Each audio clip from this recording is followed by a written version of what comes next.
Ya, salam Bapak Ibu Saudara yang terkasih dalam nama Tuhan kita Yesus Kristus. Kembali lagi di Studio Kristen Channel. Ya, pada kesempatan ini kita akan menyaksikan kesaksian Murtadin yang sangat luar biasa, di mana dia bertemu dengan Tuhan Yesus dan akhirnya mereka satu keluarga murtad meninggalkan Islam. Ya, mari kita dengar bagaimana kesaksiannya dan semoga kesaksian ini memberkati kita dan menginspirasi kita. Selamat menyaksikan. Tuhan Yesus memberkati.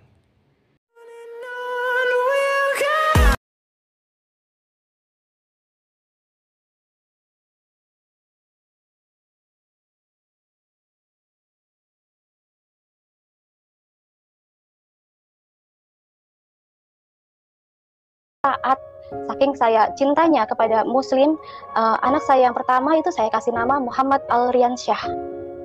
Saya begitu mengagumi Nabi Muhammad. Yang kedua itu saya kasih nama Putri Al-Riansyah, dan yang Putri Riani Rahmadani, dan yang ketiga saya kasih nama Dinda Aryani. Sampai satu hari di bulan Juni 2014 saya berencana untuk pergi umroh. Saya pergi umroh, jadi pas saya mau pergi umroh itu Tuhan izinkan uang saya yang seharusnya saya setor itu kurang gitu. Akhirnya saya pinjam sama teman saya yang seorang Kristen gitu ya. Saya bilang saya mau pergi umroh tapi uangnya kurang gitu, saya bilang. Lalu kata aku jadi baik banget gitu, dia langsung kasih gitu, dia transferin, terus dia bercandain, kamu nggak mau jadi Muslim, aku bilang gitu pas saya mau pergi. Lalu dia bilang, kamu pergi, kamu berdoa di sana, kamu cari kebenaran. Kalau untuk menjadi seorang Muslim itu tidak mungkin, karena saya terlalu cinta Yesus. Lalu mungkin dia saat itu ngomong biasa aja nyampeinnya ke saya, tapi di hati saya itu kayak tertancap gitu. Tapi saya abaikan saja gitu loh. Di Juni itu saya tetap pergi umroh. Lalu saya pergi umroh, sampai di sana di hari pertama biasa kita menjalankan rutinitas ibadah, hari kedua, hari ketiga, dan di hari yang keempat, Bapak Ibu, saya itu hotelnya di Grand Zamzam. Grand Zamzam itu di Mekah, jadi dia itu connecting dengan Mekah, dengan Ka'bah. Jadi di kamar itu azan, suara pengumuman itu kedengeran di kamar saya. Jadi selesai saya melakukan tawaf, saya istirahat di kamar, saya senderan, lalu saya buka jendela sambil melihat orang-orang lagi tawaf. Lalu entah apa, saya juga nggak ngerti itu Roh Kudus atau apa, saya nggak ngerti sama sekali.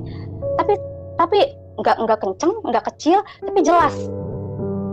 Suara itu seperti, kamu lihat, manusia sedang melakukan kesia-siaan, memutar batu hitam. Saya ketakutan kan dengar suara itu. Apa iya? Ini suara apa? Masa pengumuman di kamar saya pengumumannya aneh gitu loh. Itu tapi jelas sekali gitu di telinga saya, Bapak Ibu.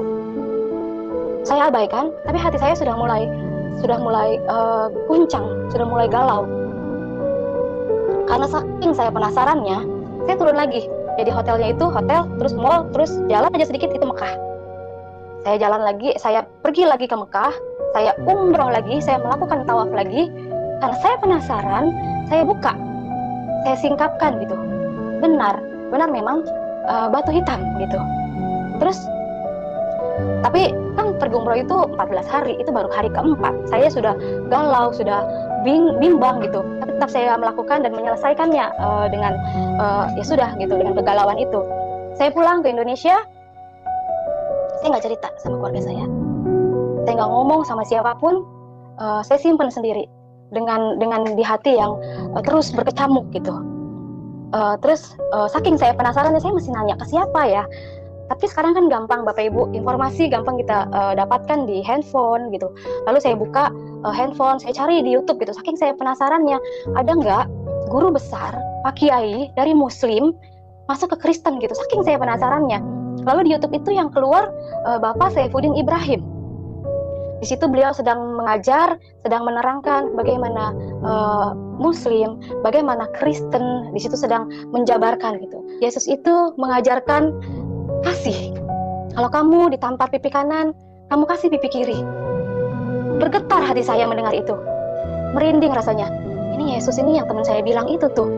Terus maaf, di ajaran agama saya yang dulu di Muslim, kalau menikah itu boleh lebih dari 3 kali. Jujur saya nggak sanggup gitu loh sebagai seorang wanita, nggak mau lagi juga dimadu. Lalu di kekristenan itu diajarkan menikah itu sekali seumur hidup. Wah, dahsyat nih ajaran gitu. Saya belajar, mulai baca Alkitab dengan diam-diam gitu. Saya coba mulai nanya-nanya teman-teman saya yang pengikut Kristus gitu.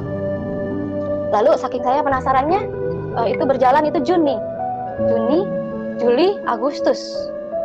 Di bulan Juni dan Juli itu, saya bilang sama teman saya, kamu gerejanya di mana? Dia sebutin salah satu gereja, itu saya bilang, gue boleh nggak ikut ke gereja lo? Karena keingintahuan saya yang besar sekali tentang si Yesus itu gitu loh, si sosok yang membuat hati saya langsung jatuh cinta gitu. Kok bisa ada orang ditampar pipi kanan, suruh ngasih pipi kiri? Wah, saya semakin penasaran. Semakin saya tahu lagi, banyak hal-hal yang saya bertambah cinta saya gitu sama sama sosok Yesus ini. Lalu pertama kali saya masuk ke gereja seumur hidup saya bingung karena di gereja itu pas saya lihat gelap.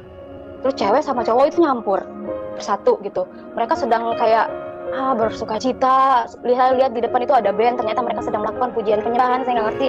Di kiri saya lagi ada yang nangis, ada yang sorak-sorai. Oke, saya ikutin aja. Itu kepala saya pusingnya luar biasa. Nggak tahu kenapa gitu. Karena kan saya terbiasa dengan kalau saya sholat itu hening.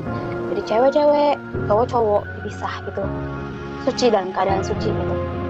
Nah, terus berikutnya saya minta ikut lagi ke gereja. Lagi saya semakin cinta, saya semakin tahu gitu ya. Saya dapetin salah satu gereja, terus saya bilang saya mau daftar sendiri ke ke resepsionisnya, terus akhirnya dijadwalin kita untuk dibaptis. Tanggal 27 September saya dibaptis waktu itu, 2014, hari Minggu. Saya dibaptis, saya dikasih nama Naomi. Terus saya bilang sama teman saya, saya dikasih nama Naomi. Ya apa Naomi? Saya kan baca kitab belum sampai tuh ke sana. Kata teman saya bilang, lu baca di Rut.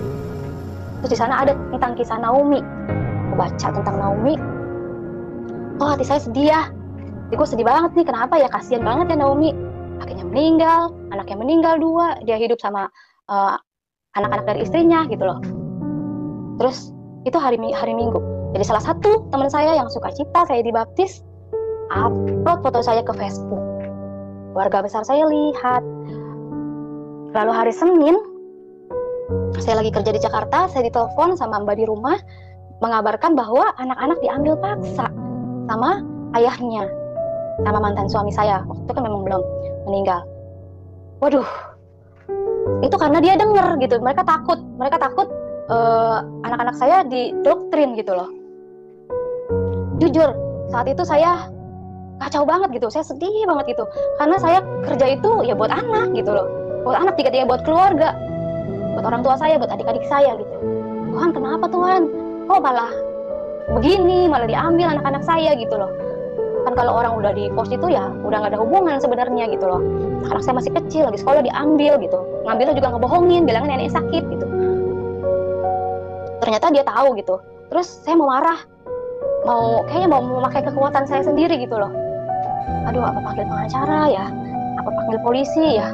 Tapi teman saya bilang, jangan, kamu duduk aja, kamu diem, kamu bersujud di kaki Tuhan, kamu doa, biarkan Tuhan yang bekerja untukmu, kamu gak boleh marah. Jujur saat itu saya tuh masih anak baru gitu loh, menjadi seorang pengikut Kristus yang baru. Gak bisa, gue kerja tuh buat anak gue gak ada, gimana rasanya gitu. Terus 3 bulan berselang, di hari dan jam yang sama, itu 3 bulan, yang Muhammad Al-Riansyah ternyata di pesantren yang gak layak, dan putri Muhammad Al-Riansyah itu kabur di hari dan jam yang sama. Setelah 3 bulan itu Muhammad Al-Riansyah kabur dari pesantren. Terus si putri juga, yang anak kedua itu kabur dari rumah mantan suami saya karena katanya dianiaya sama istri dari mantan suami saya itu gitu. Di hari dan jam yang sama, Bapak Ibu. Anak kecil saat itu nggak pegang handphone, nggak bisa janjian. Itu kalau bukan Tuhan Yesus yang menunjukkan kekuasaannya, menunjukkan ke Naomi, kamu nggak salah, pilih aku, Naomi ini makanya aku bela kamu saat itu. Aku melihat Tuhan bela saya saat itu, benar-benar.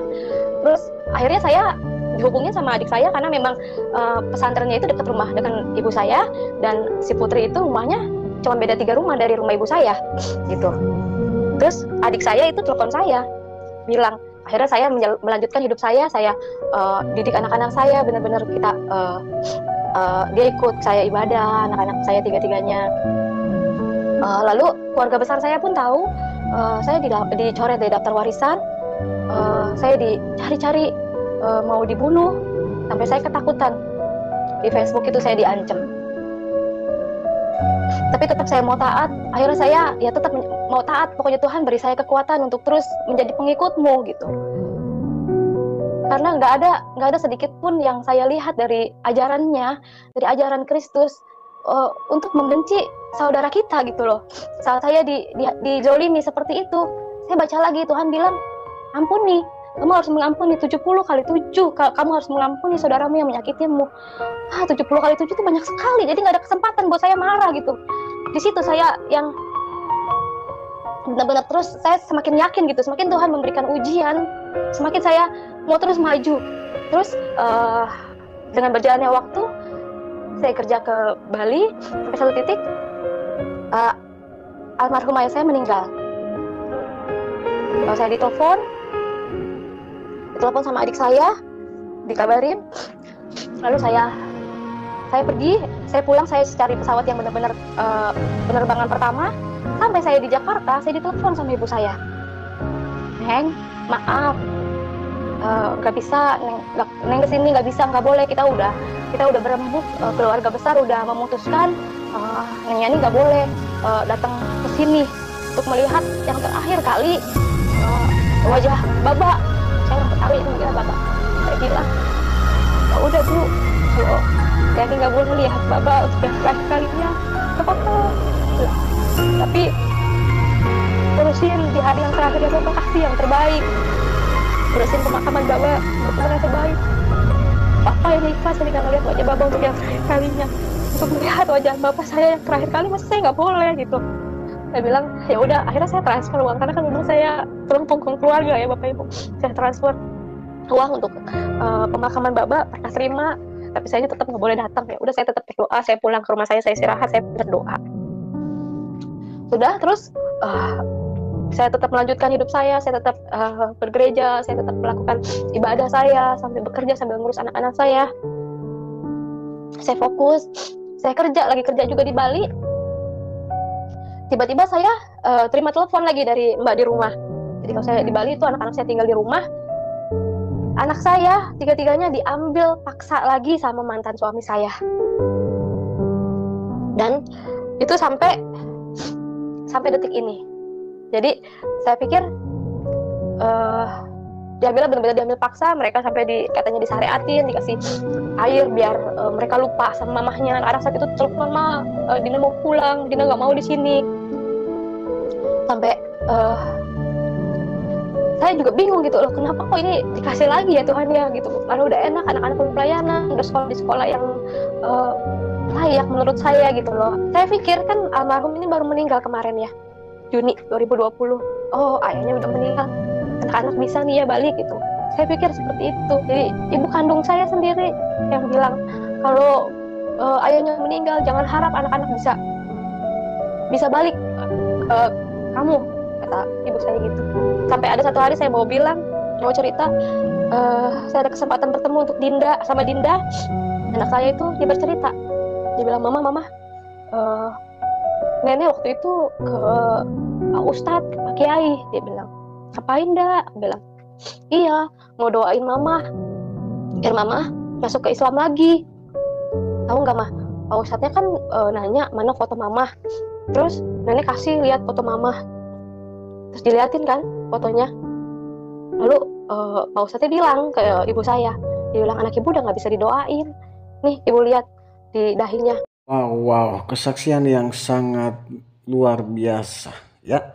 Dia memiliki keinginan untuk menjadi pramugari dan dia berdoa sama Tuhan ya, dan akhirnya Tuhan mengabulkannya.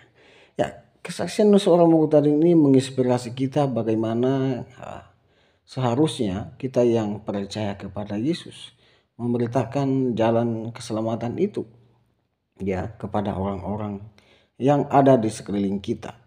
Maka dari itu Bapak Ibu Saudara, mari kita mengambil bagian dalam pemberitaan Injil. Mari kita menjadi saksi ya. Mari kita meneladani Kristus yang sudah mati dan hidup kembali, yang menyelamatkan kita dari dosa. Karena Yesus berkata, "Aku jalan, kebenaran dan hidup. Tidak ada jalan melalui Bapa kalau tidak melalui aku." Maka dari itu ya, marilah kita bersandar dan beriman teguh kepada Tuhan Yesus. Itu saja yang bisa saya sampaikan. Selamat bertemu kembali di video-video berikutnya. Tuhan Yesus memberkati. Jangan lupa subscribe, komen, dan share video ini. Bye-bye.